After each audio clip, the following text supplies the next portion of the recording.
Yeah, okay, you are seeing this correctly. The day of reckoning is upon us. We have a podcast with Pat Contry of Pat the NES Punk and Metal Jesus Rocks. Two of my absolute favorite people in the retro gaming community on YouTube. I'm so pleased. It's the dream team here.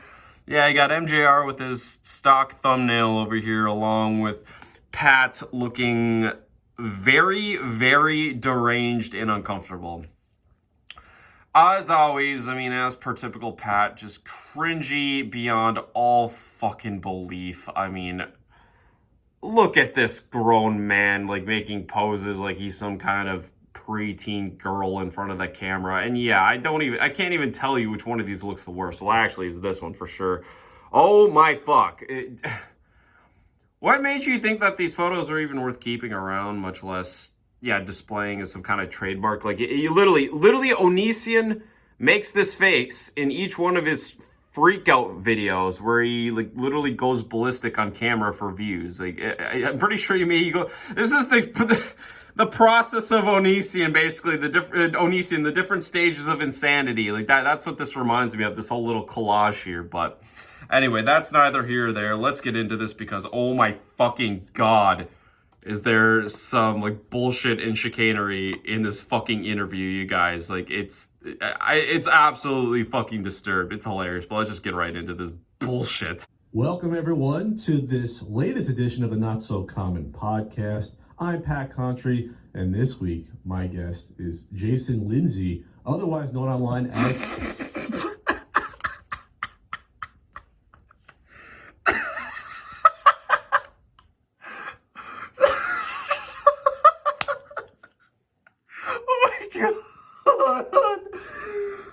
Oh, so in case anybody who wasn't aware, Metal Jesus Rocks of the Metal Jesus crew, the fucking mafia leader of the retro gaming community here on YouTube, Jason Lindsay. That's his full name. I never knew this. Did anybody else know this? I never heard his full name up until this video, but oh my god, I'm telling you, the first time I heard that, I almost, like, literally shit my pants. It was so fucking funny. Jason Lindsay? Come on. Can you have, oh god. Jason Lindsay. Jesus Christ, this guy must have had some childhood trauma, I swear. I mean, fucking Christ. Like, Jason Lindsay, this is the principal speaking. Please report to the principal's office immediately. Your mother forgot to pack you your lunch this morning. Like, fucking Lindsay. Oh my god, anyway. Okay, I'm sorry. I thought I was all done laughing at this, dude. Oh my fucking god. How am I supposed to get through this video now? His fucking last name is Lindsay. Are you goddamn kidding me? This fucking, he's so metal. Jason Lindsay is so metal. Oh my fucking god. Oh, anyway. Metal Jesus Rocks. Metal Lindsay Rocks, yeah. How you doing, Jason? I am doing well, and it's weird for people to use my last name. It's most people don't know that. Yeah, I bet you probably wanted to keep it that way, but well, supposed to be private? I looked it up online. It was public information. Yeah, how did he find that, dude? I've never once seen that. He must have been stalking MJR hard. I never came across that even once. Where's the public information anyway? But it's funny because I'll do podcasts and people are like, should I call you Jason or Mr. Jesus, or how about just Metal, you know? Mr. The fuck, dude, he literally sounded like Mike Judge there, like doing the butthead voice. I don't know what the fuck that was all about.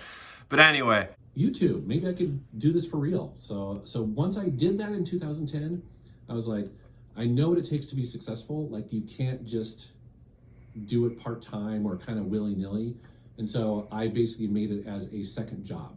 I was like, okay, if I'm going to do this, it's one video a week, no exceptions, no excuses. So at the time, were you still doing AV work on the side then for your quote unquote real job or full-time job? No, at that time, 2010, I might have either been working for my wife, who's a real estate agent, running around showing people houses, or trying to remember, or I was in IT help desk.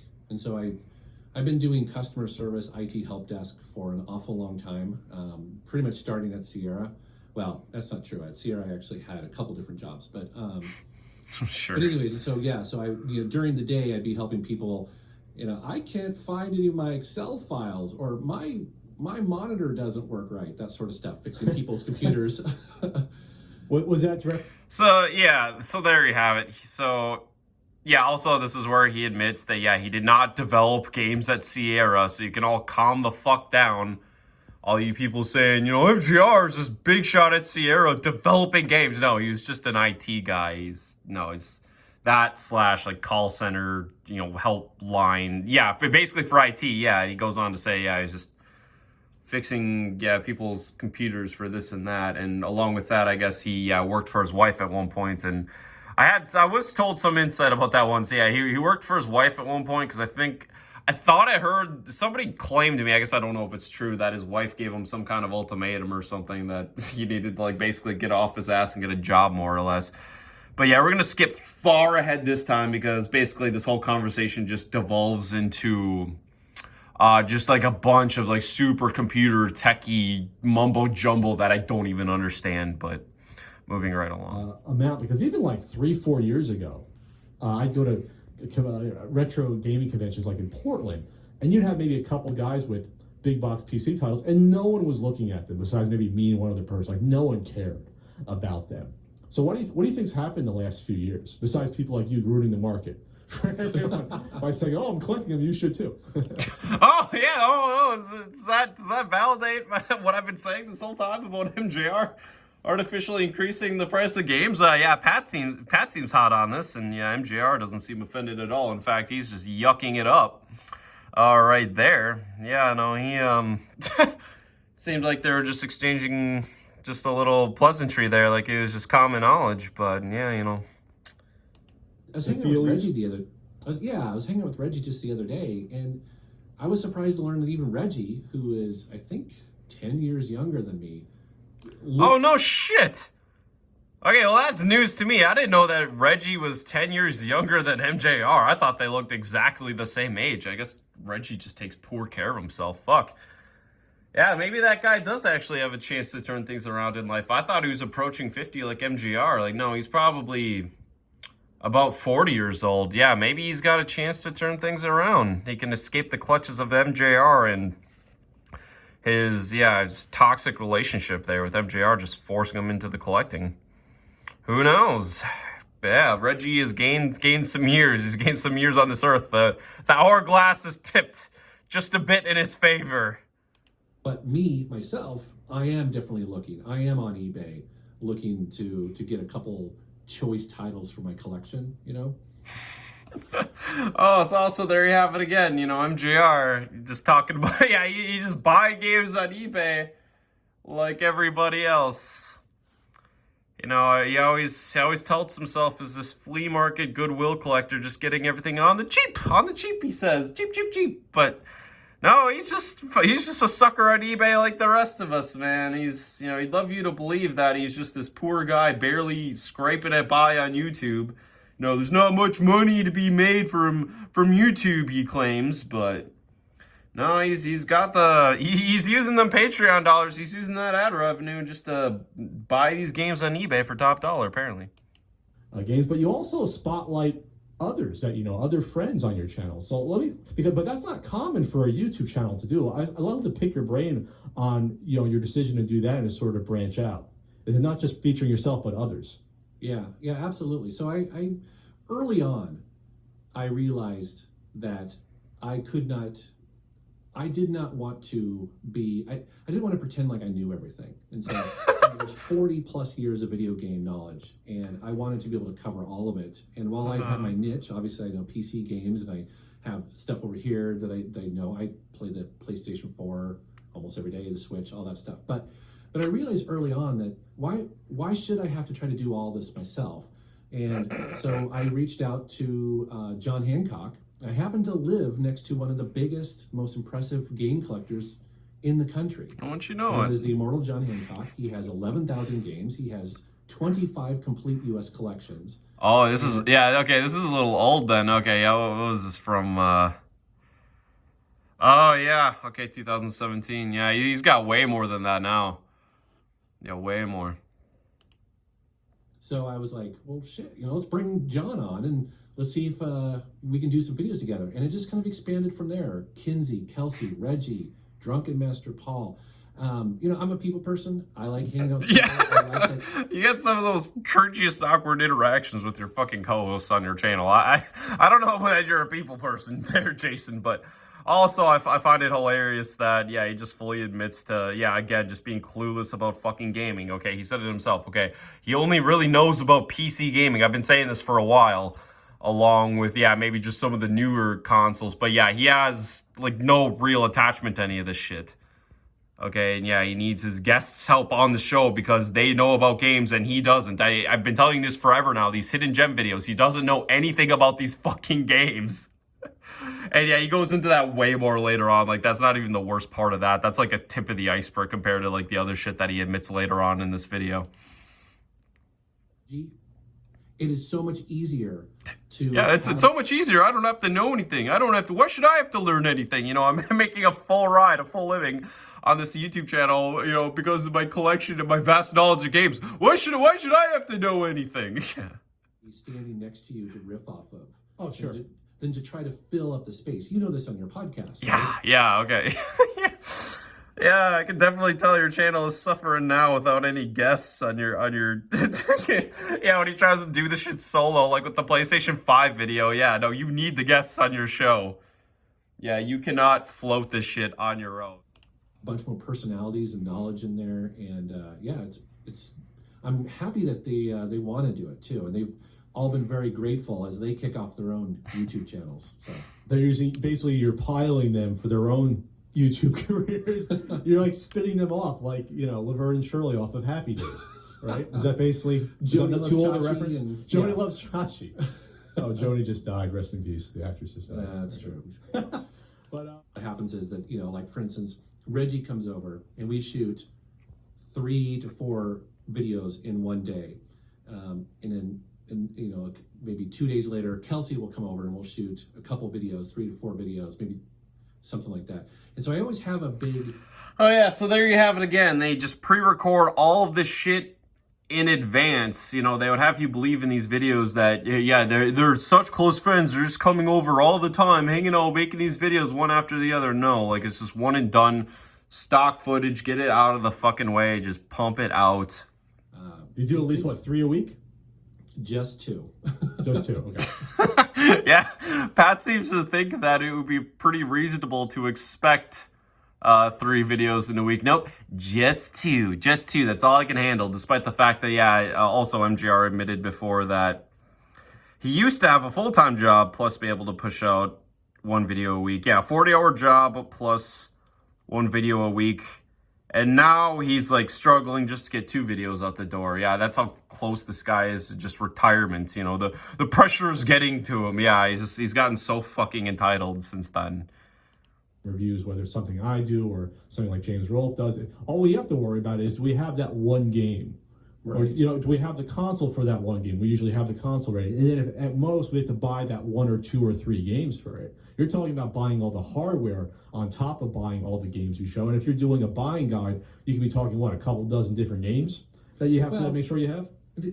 Not necessarily, because I think people who hear that might be going, wow, that sounds like a lot of money. How much does this guy make? Yeah! You're a millionaire. The truth is actually I don't drop a ton of money because obviously that would not make me very much money in the YouTube ad revenue world. But, Yeah. but to that point, though, that's the reason why people like John Hancock are so handy.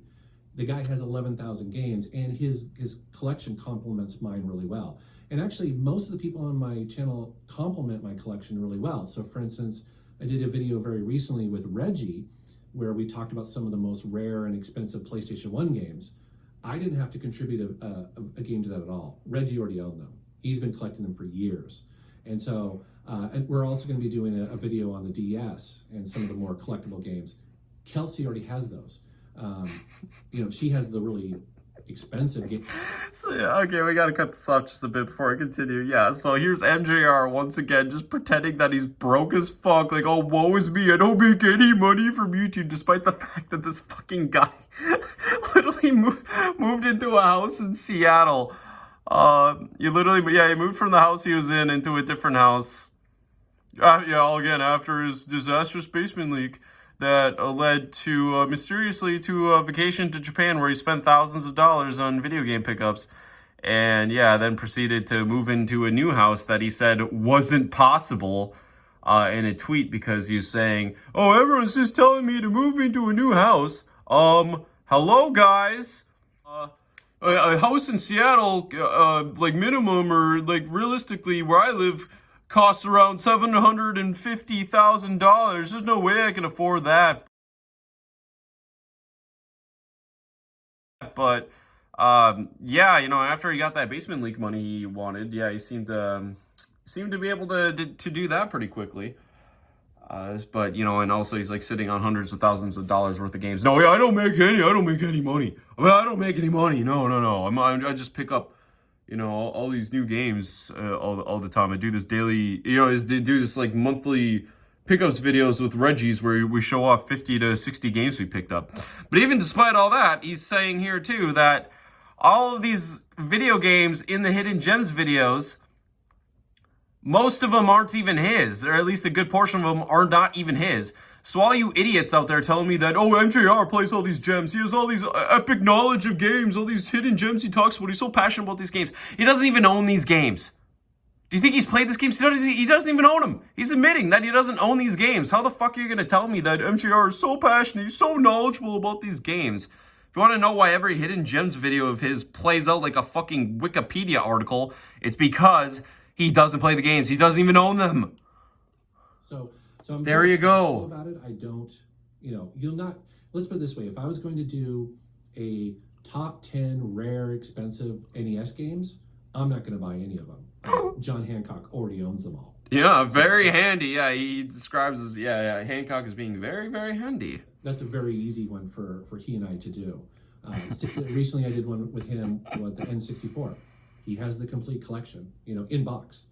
So to answer your question, I don't typically want to go out and buy just 10 games, or drop. Yeah, a game collector, but one thing a game collector, passionate gamer doesn't want to do is buy video games, and God forbid if you, then you might actually have to play them a little bit too if you buy them. If you collect video games, a video game collector expected to collect video games, I don't want to do that. Fuck that, dude. Yeah, you're only making fucking. Oh my God, making like 60 or to 100K a year, it can't be. And now I gotta spend money on video games. What? No. Dollars, for a video, but you just such a phony. From the community of other collectors around you. You're lucky to have a nice network of friends that you could. He's very lucky to have that network of friends, indeed. Yeah. Oh my God. Why was he even stupid enough to admit this shit? Like, that's something you should tell people, that these aren't your fucking games. Why would you go out of your way to even mention that? I don't know. I think that's fucking stupid. But anyway, I don't see that often where you're like, oh yeah, down the street. One of the bigger collectors. By the way, John Hancock's one of the nicest guys on the planet. Hancock is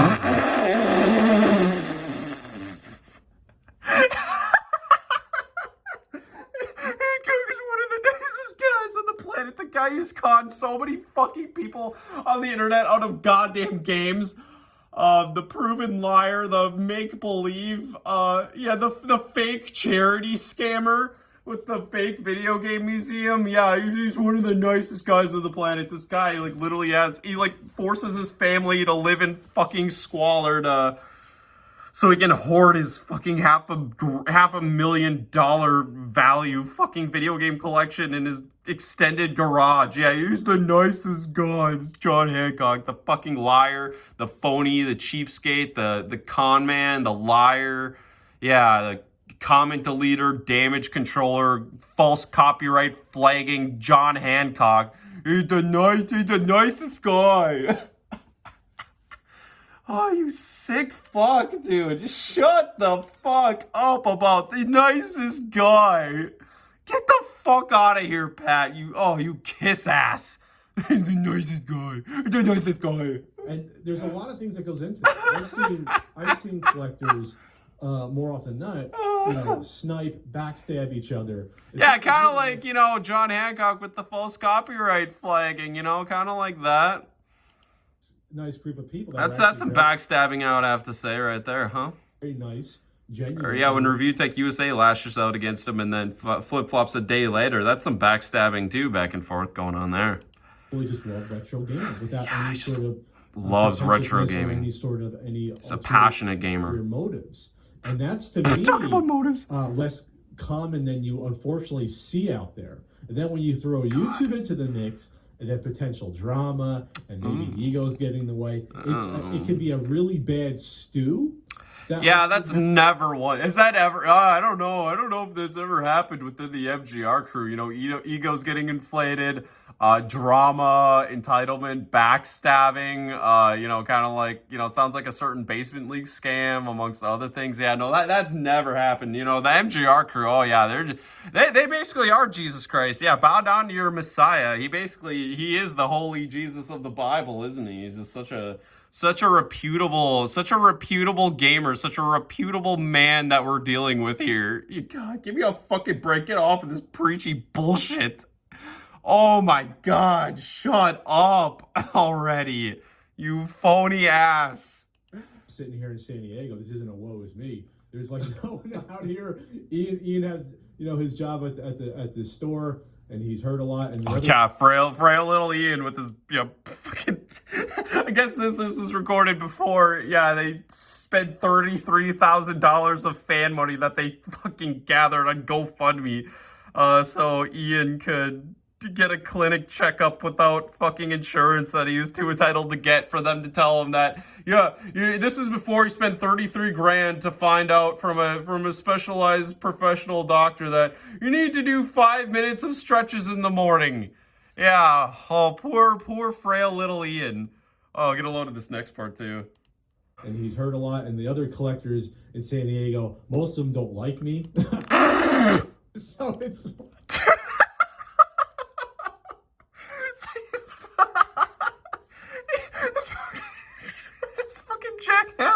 This fucking jackass takes glee or pride in the fact that all the collectors in San Diego think he's a fucking asshole, and nobody wants anything to do with this guy because he's such a dick. He proudly exclaims this with glee. God, this fucking guy. Everybody thinks he's a fucking asshole. He's like a cringy fucking dork, and he's an asshole, and he's a liar. Nobody likes him. Like, all the collectors think this guy's a piece of shit. Oh my God. Pat, you are so fucking hopeless. I swear to God. You are so fucking hopeless, dude. People forget Microsoft is here, and my buddy Emilio found that literally one of a kind official Halo Orange Xbox at a garage sale for $20. And essentially what that was the guy who was in charge of marketing and making some of these test Xboxes had a buddy who was a Halo fan and used their official printer to put Halo on that orange Xbox. And oh, wow. Yeah, so it's official, it works. It's got the Halo logo on there, it's all legit.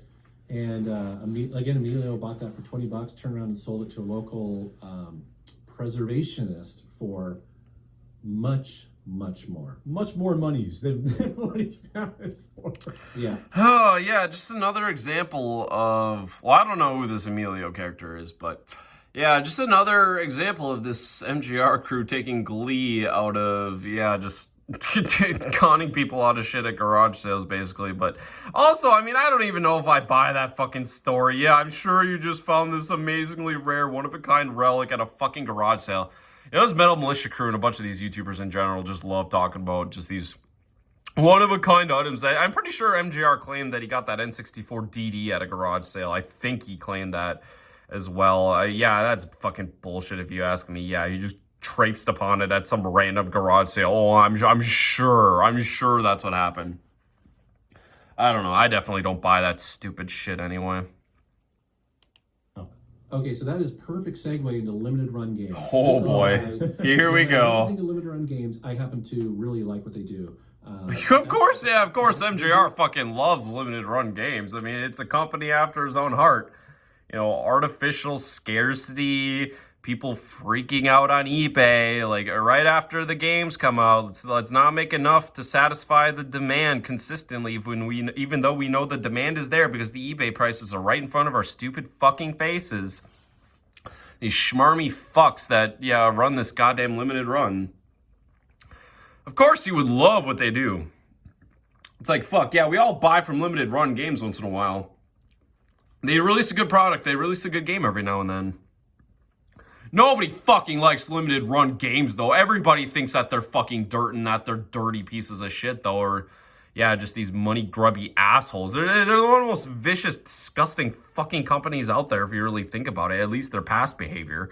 Of course, MJR is singing their goddamn praises, though. And, everything from that to their, return policies, which, big surprise. There is none. There's no return policy at all, amongst the many other complaints I can make of a limited run, or the fact that, you have to wait 8 or 9 months for these games to even arrive in the mail.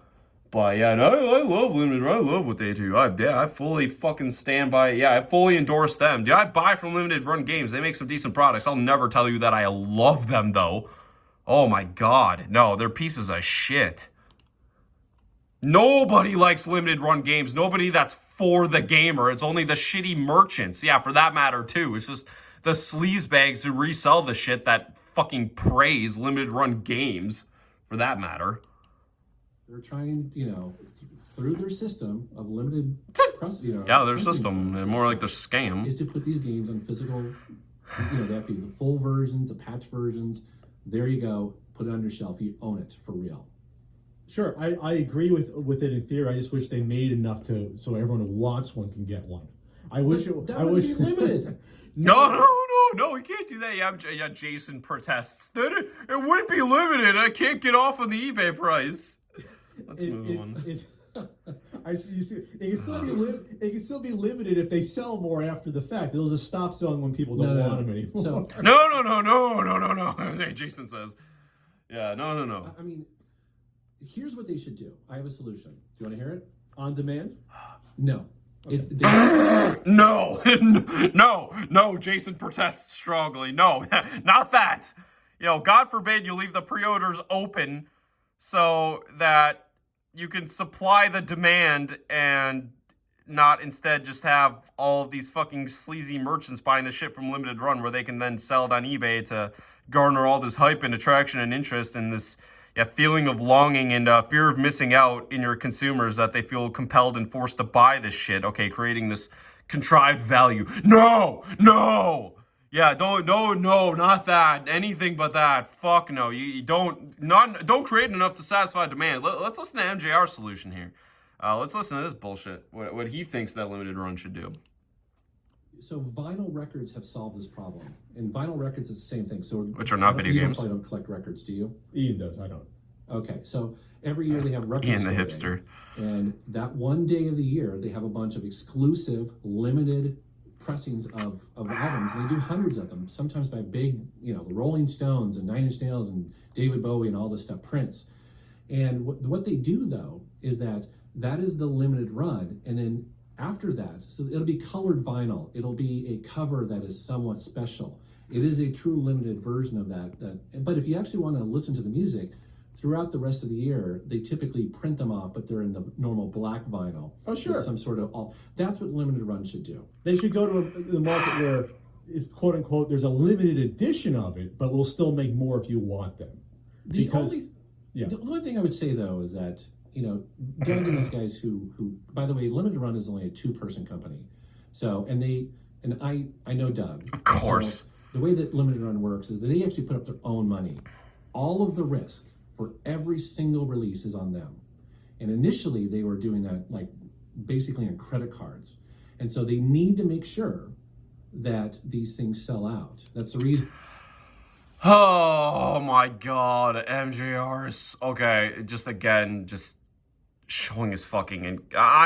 This is the stupidest fucking opinion, if you ask me. Okay, so he's claiming all sorts of different bullshit. So he's claiming here that He seems to be implying that these games are built or developed first, like the games are created first, and then they put up the orders. Like, okay, we made 2,000 copies. Here you go. First 2,000 and they're sold. This is not how this works. I'm highly dubious that it is. Correct me if I'm wrong, but yeah, I don't think that the only way that could be justifiable of them to do any sort of limited scarcity at all, and it would still be fucking ass backwards, or this like limit 2,000, limit whatever, is if they created the product first and then they sold like the pre-orders basically. But that's not how this works. They take the pre-orders and then they create the shit and then they sell it. And then they send it to you. Okay, well, that's why when you look at your orders on limitedrungames.com, it takes like 7 to 9 months for these games to even arrive in the mail because it says in production next to your order, in production. The shit is not produced yet. They did not produce this product yet, these games. Okay, if they were sending this to you as soon as you put in the pre-order and you got it within like a week or two, that would make some sort of sense, but that is absolutely not the case here. Okay, they don't begin producing this shit until they have the pre-orders. So yeah, this whole woe is me, like, oh, they need to worry about their own end, they're putting their money at risk here. I don't fucking buy that shit. I don't know what the hell he's talking about there, because they're getting the money first and then manufacturing the shit. It's not the other way around, so I don't know what the hell he's talking about there, and if he knows these guys, like, how the fuck does he not know that? It seems obvious to me. They're not, like, manufacturing this, or I don't even think it's halfway manufactured before they start opening up the pre-orders. And, yeah, also he mentioned them, like, also, yeah, so he's talking about that. And then he's also talking about this bullshit, like, you know, they got to make sure they sell every single copy. They can't have any of this, you know, liquidation. They can't have any of this excess stock. So yeah, if they're, okay, any company that's worried about having excess stock for a product that's not confident in the product, which, yeah, Limited Run has no right to fucking be. Yeah, they have access to eBay. Okay, people are like clamoring for the shit, spending double and triple after the pre-orders went out. Okay, yeah, the demand is there. Okay, they are not producing enough to satisfy demand, and they know it for a fact. But let's just pretend in some fucking fantasy universe that they didn't know. The last thing you would ever fucking do is divide your product up even more, make multiple versions of a product that you don't think is going to sell out, because now you're splitting up your product, you're dividing it, and you're creating the possibility for even more excess stock because you're making different versions of the same product you think might not sell. No other company does this. If they're not super confident in what they're selling, they consolidate their product into one thing. They don't branch out into 2 or 3 different versions of it and just divide the market even more. Look at these TV shows. You see all these TV shows that come out physically on Blu-ray and DVD. We used to get a DVD season and a Blu-ray season come out on the same day. Companies aren't willing to do this as often anymore. They have less faith in physical media. So now they just release it on DVD. They don't release it on both because they don't think there's enough of a market. They don't want even more excess stock and lose out on more profit or just have more excess inventory. Like, what the fuck are you talking about, Jason? Like, the solution of yours is so contrived and so fucking... It's so contrived just so that you can have your precious limited copy that you can lord over us and get off looking at the eBay price and lord over us mere peons and, you know, the village idiots, the village people, the commoners, the paupers. We can have our standard version, but no, you gotta have your deluxe limited version. Yeah, you know, God forbid you just make enough to satisfy demand. He's like, he protested multiple times, like, no, he says you can't do that. Make enough to supply demand. And yeah, so Limited Run can make more money because people put in the pre-orders beforehand and like, oh, instead of, you know, we get like 6,000 orders instead of like the artificial restriction that we set down for 2,000, and everybody gets what they want. And we don't end up driving away the entirety of our fan base who used to give a shit about us, which is like more or less what happened, because now they're literally employing these exact tactics that I'm talking about, where less of the shit is limited and it's like an open pre-order, like with Scott Pilgrim and all this other stuff. And they're even branching out into like retail stores like Best Buy now. The shit's not limited anymore, okay? They could, yeah. Fucking Christ, dude. Let me know what you guys think about that, too, specifically. I think he's a fucking idiot for thinking that, dude. Like, what the fuck are you talking about? Like, yeah, all of this just to pursue this, like, limited fucking scheme. God, like, look how it's worked out for fucking Nintendo, like, with the year of limited print games. Like, that blew up in their face. Like, Mario 3D All-Stars, that Game & Watch. Yeah, all this shit. Limited. That Direct. The limited Nintendo Direct. Look at all those products. Like, people are begging to get rid of this shit. All these scalpers got boned because they jizzed their fucking pants over, like, announcing this shit was limited and all. Yeah, look what happens when you base your business around artificial scarcity. Like, people get turned off. They stop caring. They stop supporting the scalpers. Scalpers stop buying. Consumers stop buying. You burn the bridge at both ends, and then you're fucked. And then, yeah, you basically just... It doesn't work for long periods of time. Like, we've seen this happen before. What an idiot. One of my favorite videos on your channel is like this multi-part crate dig through your collection. Like, oh my god, that's his favorite video of Pat, the disgusting home tour. Oh, that disgusting, filthy, godforsaken duplex of his where he, like, outs himself as a fucking hoarder who, like, literally can't function in life. He can't even walk through his fucking kitchen because there's too many video games. He can't even use his garage. That's MJR's favorite video. Oh my god, that's hilarious. Oh, awesome at the same time. Did I get backlash? Oh, let's do a rewind on that. There's a funny quote I kind of talked over. Well, I don't even know what the... Scary and awesome at the same Scary, yeah. Scary and awesome. Yeah, he even admits it's scary. Yeah, it is fucking scary, Pat. Dude, that video series was fucking scary. You were a scary, disturbed person that you lived that way and were proud of it. And yeah, you even made a video on your fucking channel, like, talking about your past dating experience and, like, blaming these women for, yeah, you know, being creeped out by the games. Like, oh, yeah, it's them, it's not me. Yeah, fucking Christ, dude. Did I get backlash? Delusion. I didn't realize I was putting on partially an act saying, oh, I don't care about this, or I don't even know what this is. I know what all this stuff is. Oh, yeah, I'm sure. Yeah, now you're saying it after the backlash. Yeah, fucking Christ. Yeah, that was technically a Pat the NES Punk video. People don't know, Ian was behind the camera, and he hated me because that was like a 5-hour shoot going through all my stuff. I was like shocked. Oh no, Ian had to stand up on his feet for 5 hours. How did he ever survive that? Poor, yeah, Ian must have been so fucking butthurt at you. Oh yeah, I don't know. I have the feeling Pat doesn't pay Ian shit to do anything though. I feel like Ian makes fucking peanuts off of that podcast. Like, if Pat's just pocketing all that shit. Ian's just terrible with fucking money. Like, it literally doesn't buy health insurance so they can afford fucking weed. That guy's just an idiot. Yeah, if you ever die, I hope to give me a call because I just want to dig through all your crap. Do you want me to put you in my will? You get first crack at all my key punch software games? Yeah. Oh my god, MJR needs more games. He doesn't have enough. Oh man. Well, fuck, if Pat puts... if Pat puts MJR in his will and MJR put John Hancock in his will, yeah, John Hancock's... You're gonna make that fraud even richer, right? I'm at the stage now where it's cluttered. You saw for that collection video. Now oh, is it cluttered? I don't think I noticed that. Is it really cluttered? Are you sure about that, Ian? I didn't even notice that home tour. Yeah, now that you've mentioned it, there's a little bit of clutter going on there. You know, it's a little unkempt. You know, it could have straightened up, like, you know, just a little bit. Maybe you're onto something there. I'm not sure. I'll have to watch it again. I didn't really catch on to that the first time around.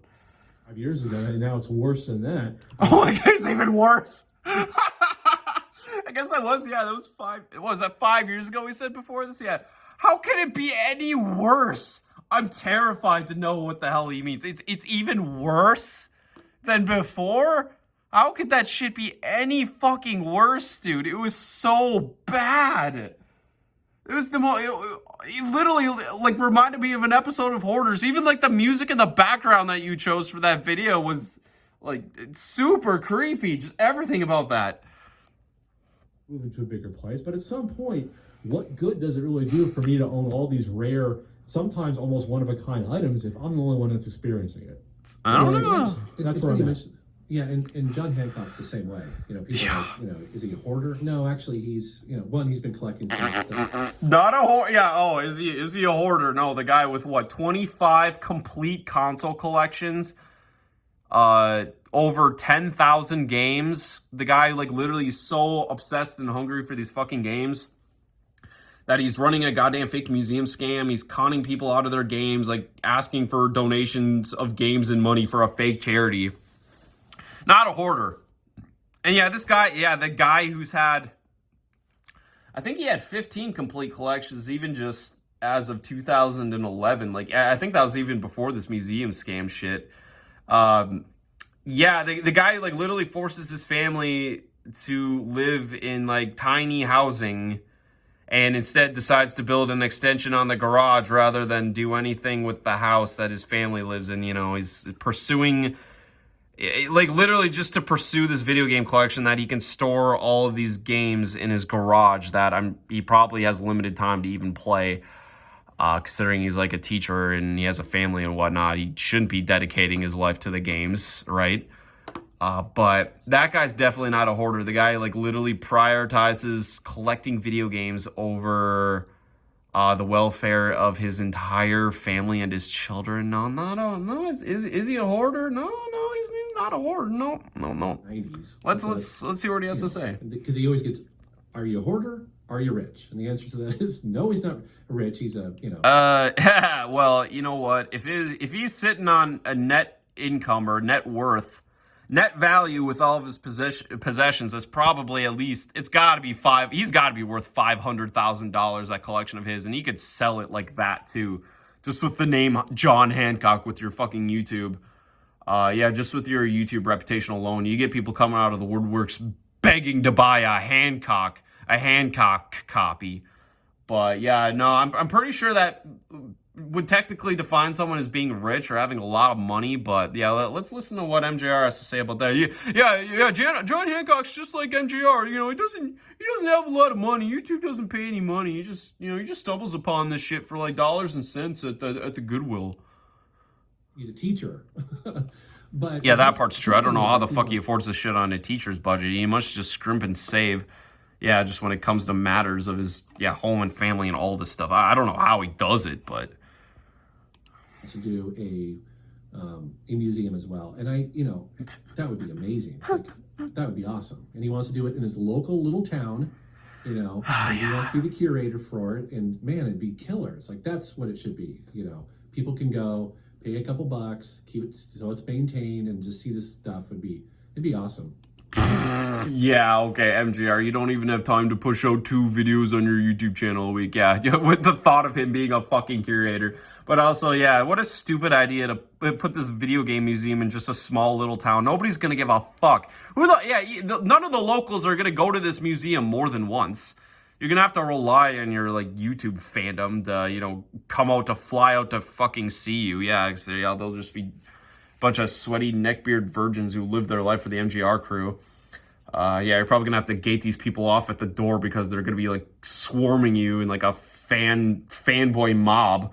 But he goes on about the museum fucking scam here, and like, that's ever gonna goddamn happen. I almost thought I even sensed some hesitation in his voice when he even brought up that museum. Like, he almost seemed like he was debating whether to even discuss that. I don't know. You can rewatch this video for yourself, I guess, but I don't know. I thought maybe I detected a hint of that, although that could just be speculation on my part. I think we have one final bit here. There's one more funny bit. 2028. We're looking forward to that. Yeah, I got to say, sitting in my game room, sitting on the couch, kicking back, looking at it, it is that awesome feeling that I've never. It's just like a dream. You know what I mean? It's like, okay, this is pretty cool to be here. I got my turntable, got my Def Leppard albums, I'm set. I think that's where I get more enjoyment now, where, like, everyone wants to come over and take a look at it who hasn't. For example, I've had guests over, YouTubers like 8-Bit Alley, for example, who's very funny. Someone like Andre Meadows, Black Nerd Comedy. I'm like, oh, I want to see the game room. To me, it's like, it doesn't matter. I don't like coming here and looking at stuff. But to them who haven't experienced it, they haven't, pieced it together over 20 plus years. To them, it's an accomplishment. It's something to gawk at. For me, it's just like gathering dust now. It's hard. Let's just put it this way. It's hard to keep it fresh. It's like keeping a marriage fresh. It's like... Oh, Jesus Christ. So, yeah, that's the note we're going to end off on here, I suppose. So, where do we even begin to dissect that? First off, MJR. Yeah, he's living the dream. He's like, oh my god, I can't believe this. This is perfect. This is everything I ever wanted. Yeah, sitting on all these donated games, all these game donations from fans, the games from the welfare money from Patreon, your YouTube welfare check every month in the mail. This like $2,000 a month you get for doing jack shit. Before you even so much as start like lifting a finger to even touch your camera to make a video. He just looks around, he's like, oh, this is everything I could ever want. Yeah, like the fan-funded vacations, the fucking simp dollars. And then for Pat, no, Pat was the worst one though. Oh my god. So he like literally admitted, like, yeah, my collection's, you know, he claimed earlier in this podcast that, you know, oh yeah, I was just joking around when I say I didn't know what any of this stuff was, or why do I have this and all this stuff. And now he turns back around to say, like, the shit's just gathering dust. He doesn't even get enjoyment out of playing it or satisfaction. It's just a matter of showing it off to other people and, like, stroking his ego. He's just stroking his own balls over the shit when other people gawk at it. You know what I mean? So he doesn't even get pride out of owning the collection. He doesn't even give a shit about it. He just likes to show it off to other people so they can go ooh and ah. He doesn't value any of this stuff that he collects. This collection of his. No, he's fucking tired of it. It's like an old marriage. Yeah, he's like trying to keep it fresh. He's like he's just burning out on the shit. And what is this I heard about you inviting Andre the Black Nerd of Black Nerd Comedy over to your apartment? Dude, that guy is such a... How did you con that guy into coming over to your nasty ass fucking flat, your nasty little duplex? That guy is such a better person than you are. Oh my god, dude. He should not have to settle for you for a fucking YouTube cohort or a YouTube friend. I used to watch that guy back in the day, that Black Nerd Comedy channel. That dude's pretty straight. I mean, I think he does he probably does a sponsor every now and then, but he's never asked any fans for money from that channel as far as I know. He's never had Patreon, and he could easily enable that shit and all them donations and stuff. No, that dude's a pretty friendly guy at the end of the day. He's definitely a cut above you anyway, Pat. I mean, that dude keeps his shit clean enough. I remember once that guy, I can tell, like, he probably does get a free copy of a game every now and then, but he got Sonic Boom once. And he must have got a free copy because, like, he didn't say anything, like, too outrageously abhorrent about it, but he dropped all these hints in the video. Like, I think he was just trying to squeeze around the sponsorship, saying, like, things like, everything you heard about this game is true. And he just, like, has this, like, wide-eyed look throughout the whole video. Like, you know, just don't buy this game. Don't buy this game. Like, yeah, just try not to push it on his audience. Even if he does do a sponsor once in a while, I'd still stand by this statement. He is such a better class of human being than you are, Pat. Oh, my God. Like, you would be so much... If you have to watch one of these bigger YouTubers, you'd be a lot better off watching that guy than fucking Pat here, who just pulled every goddamn scam in the book and just bitched out his audience and just contradicted himself and uses you guys, abuses you guys, 2 Patreons, selling you on all sorts of bullshit, telling you to fuck off for complaining about a mobile game. I mean, yeah, freaking releasing a book, like reviewing all the NES and SNES games, but you're just reviewing them on a goddamn emulator. Like, I could go on. Pat, you are a piece of shit. And MJR, you are a complete fraud. That is all. You are both absolutely despicable, and yeah, this podcast was an absolute joke. But yeah, let me know your thoughts about this video in the comments, I suppose, if any of the moments in this fraudcast here, the not so common fraudcast here. Let me know if anything stuck out to you. What was your favorite part? What was the highlight? I could think of a few personally, but yeah, let me know your thoughts, and yeah, that's all for this video.